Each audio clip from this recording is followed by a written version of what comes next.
আলহামদুলিল্লাহি রাব্বিল আলামিন ওয়াল আকিবাতু লিল মুত্তাকিন ওয়াসসালাতু ওয়াসসালামু আলা নাবিয়্যিনা মুহাম্মদ সাল্লাল্লাহু আলাইহি ওয়াসাল্লাম ওয়া আলা আলিহি ওয়া আসহাবিহি আজমাইন।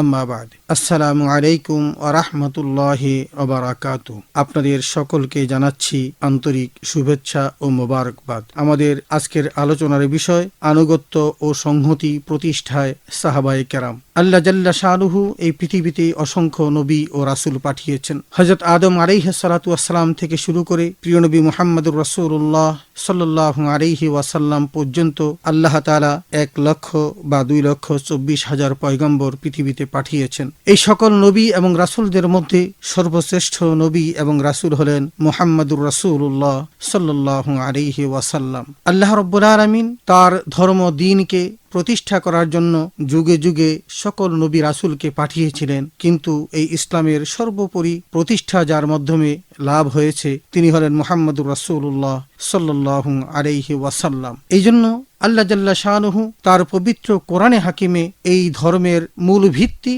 এবং সেটা প্রতিষ্ঠার যে সম্পন্ন প্রিয় নবী করেছেন সে কথাটি দীপ্ত কণ্ঠে ঘোষণা করেছেন পবিত্র আল কোরআনে। আল্লাহ জাল্লা শানুহু বলেছেন, আল ইয়াউমা আকমালতু লাকুম দীনাকুম ওয়া আতমামতু আলাইকুম নি'মাতি ওয়া রাদিতু লাকুমুল ইসলাম দীনা।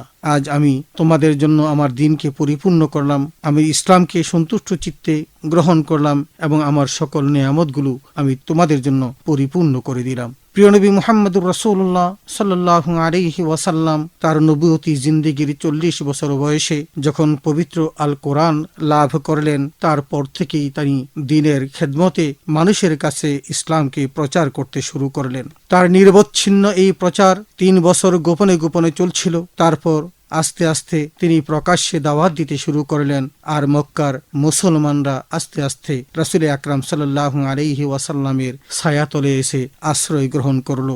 একে একে হযরত আবু বকর সিদ্দিক থেকে শুরু করে হযরত উমর, হযরত আলী, হযরত ওসমান গনি রাদিয়াল্লাহু তাআলা আনহুম তারা প্রত্যেকেই রাসূলের ছায়াতলে আশ্রয় গ্রহণ করলেন এবং এই সকল সাহাবায়ে কেরামের মধ্য দিয়েই রাসূলুল্লাহ সাল্লাল্লাহু আলাইহি ওয়াসাল্লাম তার দ্বীন ও ইসলামকে বিকশিত করতে শুরু করলেন। আর এই সকল সাহাবায়ে কেরাম তারা তাদের খানা পিনা দুঃখ কষ্ট সকল কিছু ভুলে পরিবার পরিজন ত্যাগ করে মুহাম্মদুর রাসূলুল্লাহ সাল্লাল্লাহু আলাইহি ওয়াসাল্লামকে সর্বতোভাবে সাহায্য করতে শুরু করলো। এই সকল সাহাবায়ে কেরামের আনুগত্যতা ছিল রাসূল আকরাম সাল্লাল্লাহু আলাইহি ওয়াসাল্লামের প্রতি অকৃত্রিম এবং তাদের ভালোবাসা ছিল সীমাহীন। তারা তাদের জীবনের চেয়ে মুহাম্মদুর রাসূলুল্লাহ সাল্লাল্লাহু আলাইহি ওয়াসাল্লামকে ভালোবাসলো এবং আমার আল্লাহ জাল্লা শানুহু রাসূল আকরাম সাল্লাল্লাহু আলাইহি ওয়াসাল্লামের আনুগত্যতার মধ্য দিয়ে আল্লাহর সন্তুষ্টি অর্জন করা যাবে, মহব্বত লাভ করা যাবে। এই কথাটিও তিনি তার পবিত্র কোরআন হাকিমে ঘোষণা করে বললেন, কুল ইন কুনতুম তুহিব্বুনাল্লাহা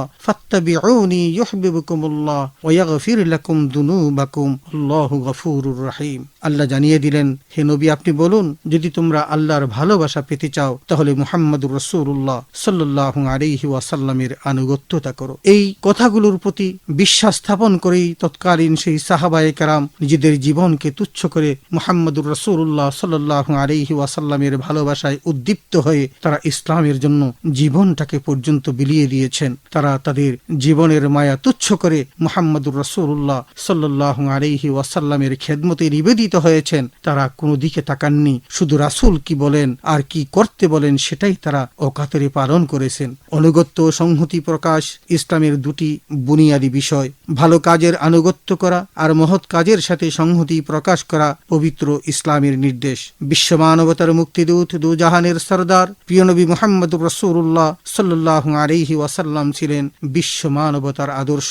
তার আদর্শের অনুসরণ করা মুসলিম জাতির প্রতি ফরজ। মহান স্রষ্টার আনুগত্যের পরেই যার আনুগত্য করা মুসলমানদের উপর আল্লাহ ফরজ করে দিয়েছেন তিনি হলেন মুহাম্মদুর রাসূলুল্লাহ সাল্লাল্লাহু আলাইহি ওয়াসাল্লাম। তাই তো কোরআনে এসেছে, আতিউল্লাহ ওয়া আতিউর রাসূল ওয়া উলিল আমরি মিনকুম। তোমরা আল্লাহর আনুগত্য করো রাসূলের আনুগত্য এবং সেই সাথে তোমাদের সমাজের যারা উলিল আমর তাদের আনুগত্য তোমরা করো। আর এই আনুগত্যতার সাথেই সংগতির বিষয় নিহিত, কারণ তারা যে সকল বিষয়কে সঠিক বলে সিদ্ধান্ত নিয়েছে তার প্রতি একাত্মতা প্রকাশ করাই হলো সংহতি। সাহাবায়ে কেরাম ছিলেন এই আদর্শের মূর্ত প্রতীক। পবিত্র ইসলামের সূচনালগ্ন থেকেই তারা একদিকে যেমন রাসূল আকরাম সাল্লাল্লাহু আলাইহি ওয়াসাল্লামের আনুগত্যতা করেছেন, ঠিক তেমনি রাসূলের সকল কাজে নিঃসংকোচে তারা সংহতি প্রকাশ করেছেন। তাই তো তাদের কর্মনীতি আল্লাহ তাআলার কাছেও অধিক গ্রহণযোগ্যতা পেয়েছে। আল্লাহ তাআলা তাদের ব্যাপারে কোরআনে হাকিমে দীপ্ত কণ্ঠে ঘোষণা করেছেন, রাদিয়াল্লাহু আনহুম ওয়া রাদু আন, যে তারা যেমন আল্লাহর প্রতি সন্তুষ্ট, আল্লাহ তাআলাও তাদের প্রতি সন্তুষ্ট। সুতরাং আসুন আমরা সাহাবায়ে কেরামের আনুগত্য এবং ওই সংহতি প্রতিষ্ঠায় তাদের যে করণীয় ছিল এই বিষয়গুলো সম্পর্কে আমাদের সামনে আলোচনা করেছেন ডক্টর মাওলানা মোহাম্মদ আবু সালেহ পাটোয়ারি। ধন্যবাদ আপনাকে। বিসমিল্লাহির রহমানির রহিম। আনুগত্য ও সংহতি ইসলামের গুরুত্বপূর্ণ একটি নির্দেশনা। ইসলামের সুন্দরতম শিক্ষার অন্যতম হচ্ছে আনুগত্য ও সংহতি। আনুগত্য এবং সংহতি একটি অন্যটির সঙ্গে অঙ্গাঙ্গিভাবে জড়িত। আনুগত্য থাকলে সংহতি জোরদার হয়, আর আনুগত্য না থাকলে কখনো সংহতি জোরদার হয় না, বরং সমাজে, রাষ্ট্রে, পরিবারে, ব্যক্তিগত জীবনে সকল ক্ষেত্রে বিশৃঙ্খলা আর অশান্তির জন্ম নেয়। সংহতি প্রতিষ্ঠার জন্য পারস্পরিক শ্রদ্ধাবোধ ও আনুগত্য একান্ত আবশ্যক। আনুগত্যের নির্দেশ দিয়ে মহান আল্লাহ তাআলা কুরআনুল কারীমে ইরশাদ ফরমান, ইয়া আইয়ুহাল্লাযীনা আমানু আতিউল্লাহ ওয়া আতিউর রাসূলা ওয়া উলিল আমরি মিনকুম। হে মুমিনগণ, তোমরা আনুগত্য করো আল্লাহর, আনুগত্য করো রাসূলের এবং তাদের যারা তোমাদের মধ্যে কর্তৃত্বের অধিকারী। এখানে মুমিনদেরকে উদ্দেশ্য করে আল্লাহ তাআলা এই নির্দেশ প্রদান করেছেন। মুমিনদের মধ্যে সর্বোৎকৃষ্ট ও সর্বশ্রেষ্ঠ ঈমানদার হলেন সাহাবায়ে কেরাম রিদওয়ানুল্লাহি তাআলা আলাইহিম আজমাইন। সুতরাং সাহাবায়ে কেরাম ছিলেন আল্লাহ তাআলার এই নির্দেশ পালনের ক্ষেত্রে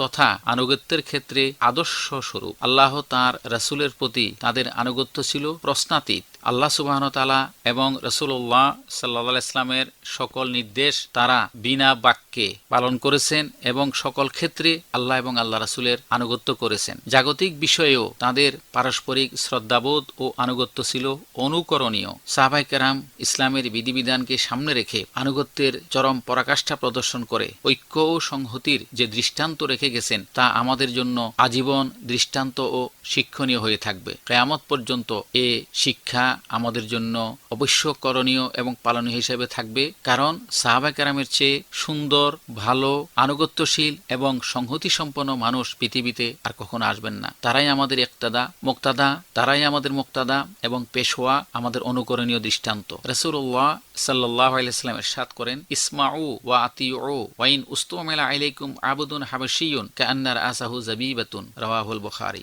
তোমরা শুনো এবং আনুগত্য করো, যদিও তোমাদের উপর কোনো হাবশী গোলামকেও নেতা বানিয়ে দেওয়া হয়, তার মাথা কিসমিসের মতো দেখা যায়, তাহলেও তোমরা আনুগত্য করো। তবে সে আনুগত্য কেবল সৎ কাজ ও সঠিক নির্দেশনার ক্ষেত্রে, আল্লাহ তাআলা ও তাঁর রাসূল সাল্লাল্লাহু আলাইহি ওয়াসাল্লামের নাফরমানির ক্ষেত্রে নয়। যেমন রাসূলুল্লাহ সাল্লাল্লাহু আলাইহি ওয়াসাল্লাম অপর এক বর্ণনায় বলেন, লা তাআতা ফি মাসিয়াতিন ইন্নামাত তাআতু ফিল মারুফে, মুত্তাফাকুন আলাইহি। অর্থাৎ নাফরমানির ক্ষেত্রে কোনো আনুগত্য নেই, আনুগত্য হবে কেবল সৎ কাজে। বুখারী ও মুসলিম। আল্লাহ তাআলা ও রাসূলুল্লাহ সাল্লাল্লাহু আলাইহি ওয়াসাল্লামের এই নির্দেশনা সাহাবায়ে কেরাম যথাযথভাবে পালন করেছেন। অর্থাৎ যে কোনো মানুষ অথবা তাদের কোনো সহকর্মী বা সাহাবায়ে কেরামের কেহ যদি কাউকে সৎ কাজে উদ্বুদ্ধ করেছেন বা স্মরণ করিয়ে দিয়েছেন, বিশেষ করে কোনো কাজের পরামর্শ দিয়েছেন, নেতৃত্ব, কর্তৃত্ব এবং রাষ্ট্রীয় বিষয়ে যে কোনো নির্দেশনা তারা অবনত মস্তকে মেনে নিয়েছেন, যতক্ষণ পর্যন্ত না তারা শরীয়ত বিরোধী কোনো নির্দেশনা না দিয়েছেন। রাসূলুল্লাহ সাল্লাল্লাহু আলাইহি ওয়াসাল্লাম তাঁর পালিত পুত্র হযরতে যায়েদ ইবনে হারেসা রাদিয়াল্লাহু তাআলা আনহুকে সেনাপতি নিয়োগ করলে খোলাফায়ে রাশেদার মতো সিনিয়র সাহাবায়ে কেরাম থাকা সত্ত্বেও সকল সাহাবায়ে কেরাম তার নেতৃত্ব মেনে নিয়েছিলেন এবং তার আনুগত্য করেছিলেন। হযরতে যায়েদ ইবনে হারেসা রাদিয়াল্লাহু তাআলা আনহুর পুত্র হযরত উসামা রাদিয়াল্লাহু তাআলা আনহুকেও যুদ্ধের সেনাপতি করা হলে সকলেই তার আনুগত্য করেন এবং তা মেনে নেন। কাদেসিয়ার যুদ্ধে খলিফাতুল মুসলিমিন হযরত ওমর ফারুক রাদিয়াল্লাহু তাআলা আনহু, বিখ্যাত সেনাপতি এবং অত্যন্ত দুর্দমনীয় সেনাপতি হযরতে খালিদ ইবনে ওয়ালিদ রাদিয়াল্লাহু তাআলা আনহুকে যুদ্ধের একটি কঠিন মুহূর্তে প্রায় বিজয়ের দ্বারা প্রান্তে পৌঁছা অবস্থায় অপসারণ করে হযরতে আবু উবাইদা ইবনে জাররাহ রাদিয়াল্লাহু তাআলা আনহুকে সেনাপতি নিয়োগ করলে হযরতে খালিদ ইবনে ওয়ালিদ রাদিয়াল্লাহু তাআলা আনহু অবনত মস্তকে খলিফাতুল মুসলিমিন ওমর ইবনুল খাত্তাবের সেই নির্দেশ মেনে নেন এবং সেনাপতির পদ থেকে পদত্যাগ করে একজন সাধারণ সৈনিক হিসাবে হযরতে আবু উবাইদা ইবনুল জাররাহ রাদিয়াল্লাহু তাআলা আনহুর নেতৃত্বে কাফিরদের বিরুদ্ধে বীর বিক্রমে যুদ্ধ করেন এবং বিজয় অর্জন করেন। রাসূলুল্লাহ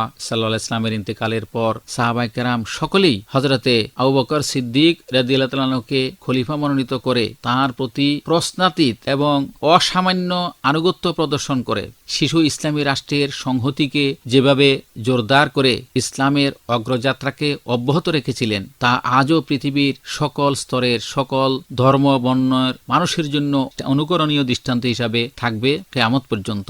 ধন্যবাদ ডক্টর মাওলানা আবু সালেহ পাটাওরীকে অত্যন্ত চমৎকারভাবে রাসূল আকরাম সাল্লাল্লাহু আলাইহি ওয়াসাল্লামের সাহাবায়ে কেরামের আনুগত্য ও সংহতি প্রতিষ্ঠায় তাদের যে অবদান কোরআন ও হাদিসের আলোকে সে সকল বিষয় সুস্পষ্টভাবে তুলে ধরার জন্য। আল্লাহ তাআলা সাহাবায়ে কেরাম প্রতি সন্তুষ্ট ছিলেন, তারাও আল্লাহর প্রতি সন্তুষ্ট ছিল এবং তাদের কর্মজীবনের প্রতিটি বিষয় আল্লাহ তাআলা এমন ভাবে গ্রহণ করেছেন যে রাসূল আকরাম সাল্লাল্লাহু আলাইহি ওয়াসাল্লাম তাদেরকে ধ্রুব তারায়ণের সদৃশ্য হিসাবে অভিহিত করেছেন। আল্লাহ তাআলা যাদের প্রতি সন্তুষ্ট তাদের আনুগত্যতার মধ্যে যে কল্যাণ নিহিত এই কথা বলার কোনো অপেক্ষা রাখে না। আল্লাহ তাআলা ওই সকল লোকদের তার সুশীতল জান্নাতে স্থান দিবেন যারা প্রিয় নবীর সাহাবাদের প্রতি আনুগত্যতা পোষণ করে এবং পবিত্র কোরআনের প্রতি আনুগত্যতা পোষণ করে। পবিত্র কোরআনে এসেছে ওয়াস-সাবিকুনাল আউয়ালুনা মিনাল মুহাজিরিন ওয়াল আনসার ওয়াল্লাযীনা ইত্তাবাউহুম বিইহসানিন রাদিয়াল্লাহু আনহুম ওয়া রাদু আন ওয়া আ'আদ্দা লাহুম জান্নাতুন তাজরি মিন তাহতিহাল আনহারু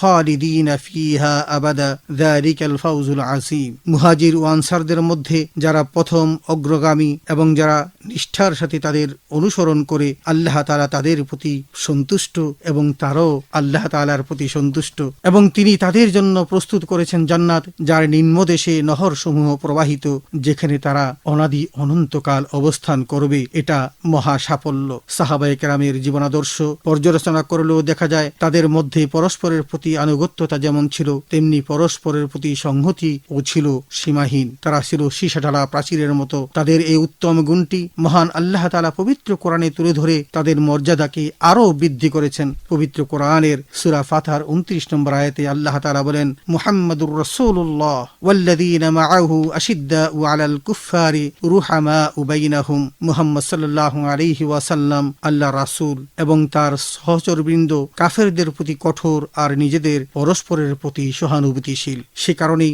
প্রিয় নবী রাসূল আকরাম সাল্লাল্লাহু আলাইহি ওয়াসাল্লাম উম্মতে মুহাম্মদীকে তাদের অনুসরণ করতে বলেছেন এবং সঠিক পথ প্রাপ্তির এটাই একমাত্র পন্থা হিসাবে ঘোষণা করেছেন। রাসূল আকরাম সাল্লাল্লাহু আলাইহি ওয়াসাল্লাম বলেছেন আসহাবি কান্নুজুম বিআইহিম ইক্তাদাইতুম ইহতাদাইতুম। রাসূল বলছেন যে আমার সাহাবায়ে কেরাম তারকা সদৃশ, অতএব তোমরা যদি তাদের যে কাউকে অনুসরণ করো তাহলেই তোমরা পথ পাবে। এবং সেই যুগটা যেন একটা কল্যাণের যুগ ছিল, মহান যুগ ছিল। সে কথাটি বলতে গিয়েও রাসূল আকরাম সাল্লাল্লাহু আলাইহি ওয়াসাল্লাম বলেছেন খায়রুল কুরুনি করনি সুম্মাল্লাযীনা ইয়ালুনাহুম সুম্মাল্লাযীনা ইয়ালুনাহুম। সর্বশ্রেষ্ঠ যুগ হলো আমার যুগ, তার পরের যুগ, তার পরের যুগ। অতএব রাসূল আকরাম সাল্লাল্লাহু আলাইহি ওয়াসাল্লাম তার যুগ সাহাবাদের যুগকে শ্রেষ্ঠ যুগ হিসেবে অভিহিত করেছেন। তাদের সেই ত্যাগ ও তিতিক্ষা আল্লাহ তাআলা কবুল করে নিয়েছেন। তারা জান্নাতের বাসিন্দা এবং তাদের অনুসরণ করলে সঠিক পথ পাওয়া যায়। সেই কথাটি আল্লাহ যেমন কোরআনে বলেছেন রাসূল আকরাম সাল্লাল্লাহু আলাইহি ওয়াসাল্লামও তার হাদিসে জবানিতে বলেছেন। অতএব আমরা এই সকল সাহাবাদের আনুগত্যতা প্রকাশ করব, তাদের প্রতি সংহতি প্রকাশ করব, আমাদের ত্যাগ ও তিতিক্ষা জীবনের সকল কিছুর ঊর্ধ্বে সাহাবাদের জীবনকে মূল্যায়ন করব। আল্লাহ তাআলা আমাদের সকলকে সেই তৌফিক দান করুন এবং আমরা যেন আমাদের প্রতিটি জীবনে ওই সাহাবায়ে কেরামদের অনুসরণ করতে পারি, তাদের মতো সংহতি প্রতিষ্ঠায় জীবন উৎসর্গ করতে পারি, পবিত্র কোরআন ও হাদিসের আলোকে জীবন গড়তে পারি, রাসূল আকরাম সাল্লাল্লাহু আলাইহি ওয়াসাল্লামের সুন্নতের অনুসরণ করতে পারি। মহান রব্বুল আলামিন আমাদের সকলকে সেই তৌফিক দান করুন। আমিন। ওয়া আখির দাওয়ানা আলহামদুলিল্লাহি রাব্বিল আলামিন।